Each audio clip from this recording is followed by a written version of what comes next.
Hi folks, and welcome to A&P with Dr. O. In this video, we're going to be looking at a model of the spinal cord within the vertebral canal, and our focus is going to be on the meninges. If we take a look and find our spinal cord, so here we see the spinal cord here with our white matter and then our gray matter, which I think kind of looks like a butterfly. And then the layer that's going to adhere to the spinal cord and be the innermost protective layer is known as the pia mater.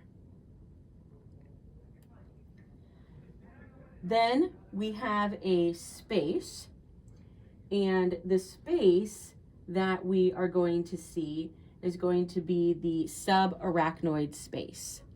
So that's going to be this space that we have here.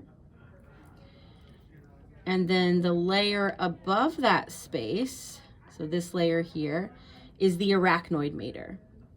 So we have the arachnoid mater, and then this subarachnoid space, and then the pia mater. The outermost layer is the dura mater, and then above that, we have the epidural space. Not only is it above the dura mater, but it also is going to have adipose tissue, so we can see that adipose tissue there. The subarachnoid space, again, is going to be below the arachnoid mater, and this is where we will find cerebrospinal fluid. So this is one of the places where that cerebrospinal fluid is going to circulate.